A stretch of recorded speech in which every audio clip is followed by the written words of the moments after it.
Now coming outside, it's really starting to feel like fall out. There's just a little something different in the air, a little less humidity, the heat's a little less intense. Fall's here, lawn projects are starting. Let's do this.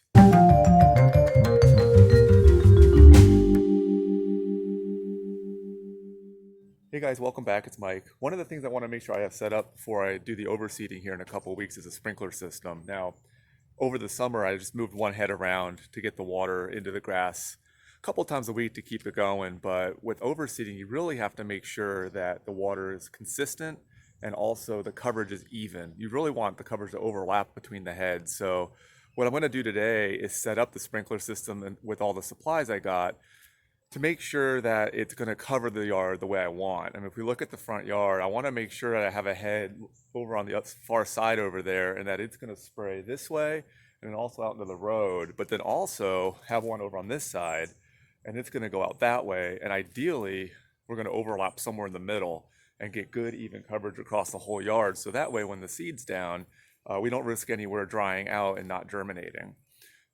So what I want to go ahead and do is get all the supplies out and walk through what the steps are to get it connected to the hose and then set up in the yard so we know once the seed goes down where exactly to place the heads and get the water down on the seed so it'll germinate.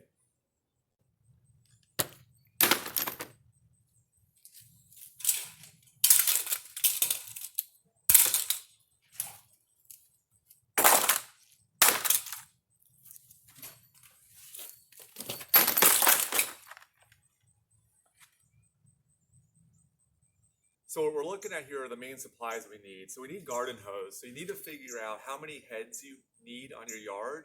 And then from the spigot to the first sprinkler, and if you want to set up a couple on the zone or have one hose per sprinkler, determine how many hoses you need. For me, I counted 4 and I already have 1, so I got 3 more. And then also you have to decide what kind of sprinkler head you want. I like the impact sprinklers. It's just what I'm familiar with. I feel like they get really good coverage and good range. So I went with a few of these. There's a couple different styles you can get that are all under $10. Home Depot even had one that was 2 for $8. I don't know what the price would be in your area, but they have the metal spike. These ones from Lowe's have plastic spikes. They both should work equally as well. So I needed 5 sprinklers total. I have 1. I needed to get a few more, so I got 4 more. And then also, based on how many zones you have, you need to get some of these splicers that you put on the hose end there so you can set the different hoses out and you can adjust whether or not they're on or off from one location. So that's all you really need to set up the sprinklers. Depending on how many sprinkler heads you need, get the number of hoses you need and the number of heads, and then also to set up some separate zones. You can get timers. They have a few different timers that go right onto the spigot on the side of your house that work really well. Just for the simplicity's sake, I'm not doing that this time, but it's something you can look into.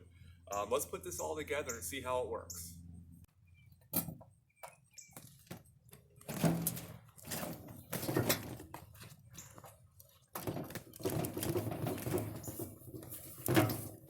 Guys, we're over on this side of the house now, so what I want to do is kind of talk through what I want to get done with setting these up on this side and then just roll some footage and show you how it all comes together.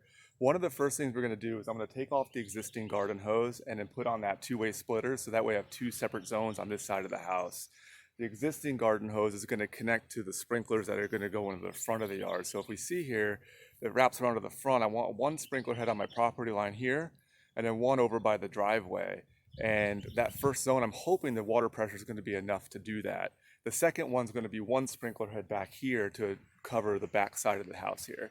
So I'm hoping with those 3 sprinkler heads, I get enough coverage with the water pressure with these hoses to get the coverage I need for this overseeding project. From there, we're going to go to the other side of the house and set up the 2 sprinkler heads to cover that side. So hopefully this all comes together. So check it out and we'll come back and talk about it afterwards.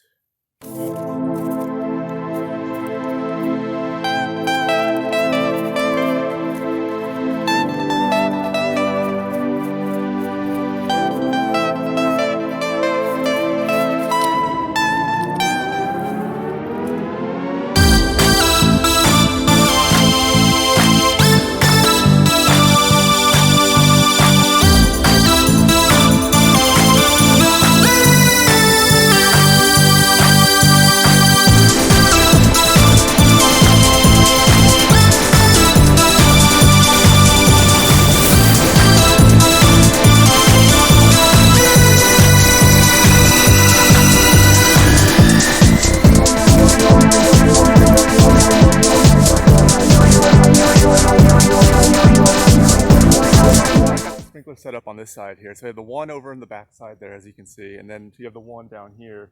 Now with these spikes, if you want to take a quick look, they have the cap on one side and then the threaded part on the other side. For this, I'm going to attempt to make this a 2 sprinkler zone and snake the hose across the yard to the other side for the front yard sprinklers. I'm going to unscrew this cap, attach the hose to it, drag it across the yard and get the other sprinkler set up on the other side. And hopefully with the 5/8" hose, it's enough pressure to make both of them work at the same time. If not, we're going to have to figure something else out, but we'll worry about that if we need to. So let's do this.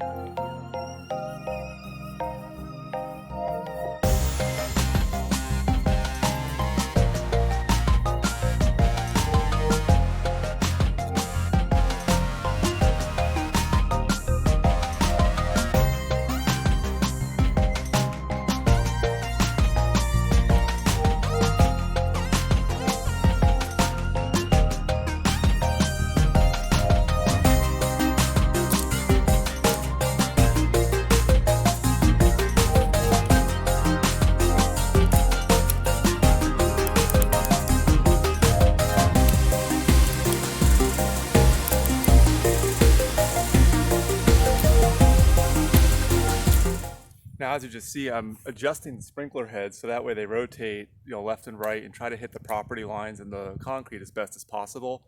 Nothing's exact at this point. Once the sprinklers are going and we can see how they perform with the water pressure and the distance, then I can be more accurate, but at least it's a start.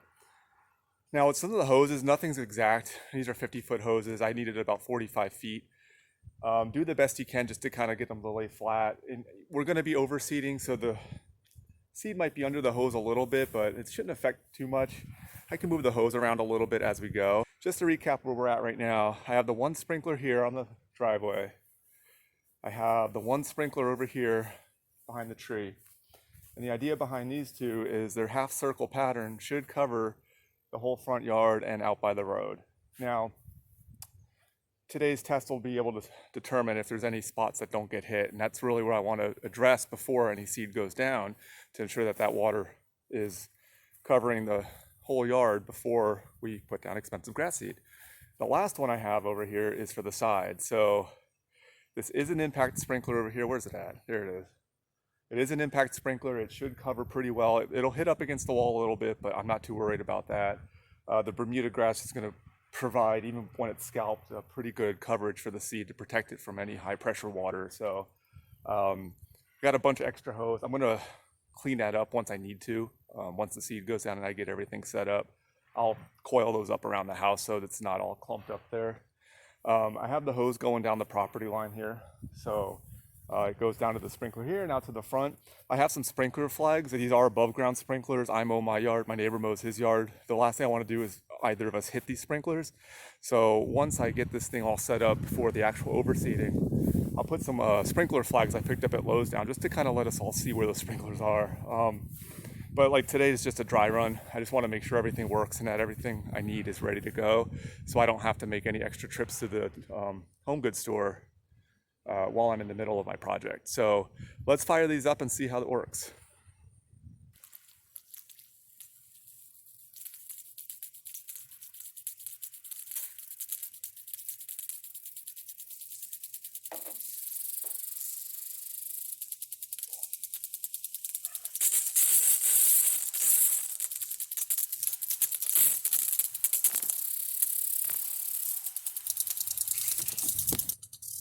I gotta say, I'm pretty impressed with the water pressure. This one's really going, and I can see from across on the driveway side there, that one's going really well too. Let's walk over there and take a look and see what that one's doing. Just looking at the little run here by the street, you can see the sprinklers are getting out here as well. Overall, I'm really pleased. Whew. Got a shower there. Now this sprinkler here, it's got some really good range on it. It's already getting all the way over to the other side of the yard there that you can see. It's getting up to the front porch. I'm going to adjust it a little bit here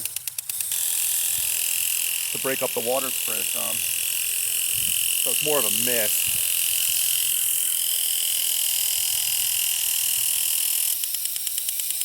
even with turning it all the way down, I'm getting really even coverage. I'm really, really happy with how these both are working.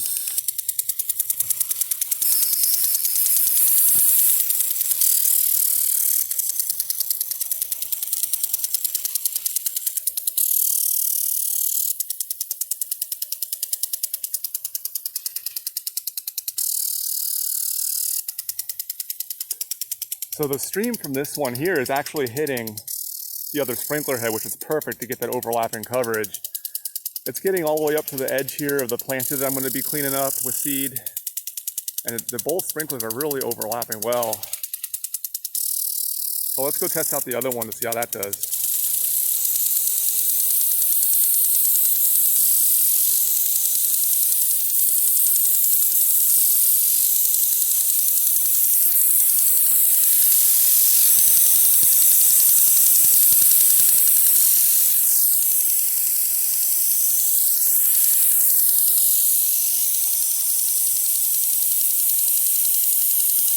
So as you can see with this one, the water pressure is perfect.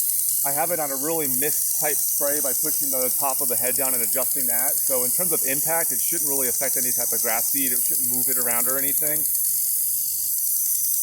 I'm really pleased. It's getting all the way up to the front yard and all the way to the back. I think this is going to work. So let's go hit up the other side and set that one up, and then we'll be done for the day.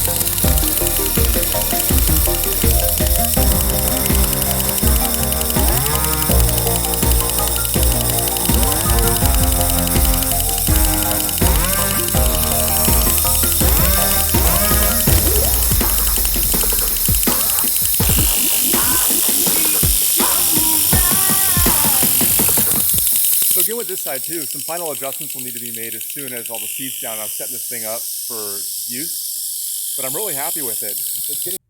All right, everyone, I could not be happier with the dry run we did today with the sprinklers. Setting them up was a breeze. It took me maybe a total of 15 minutes. And the water pressure with these 5/8 hoses was perfect. So these sprinklers to address the overseeding watering needs I'm going to need for this project is going to be perfect. Now everything I got, it was four sprinklers, 3 hoses, and the splitter. It was all about $50 at Lowe's. It really was reasonable, and for doing something quick where I don't want to do an in-ground system yet, I'm really happy. So everything I'm going to pack up now, it's easy to dismantle, and I'm going to put it back in the garage. And in a couple weeks when I get the seed down, I'll set it up, and at that point I'll get the hoses all coiled up nice near the spigot, so that way they're not all out in the yard like they are right now. Like today was just a dry run, so I wanted to just make sure everything worked. So we'll get everything set up looking good, and then get on that regular 10-minute per time, 3 times a day watering schedule until that bluegrass starts to germinate. And then we can dial it back and start doing more, less frequent, more volume waterings. But until then, right now, I'm really happy with what we got. So I really appreciate you guys tuning in and watching me do this today. Go ahead and hit that subscribe button and hit the bell, because I have a few more videos coming up before the overseeding, going through the different things I'm doing to get ready for it. So again, thank you very much for tuning in, and we'll see you on the next one.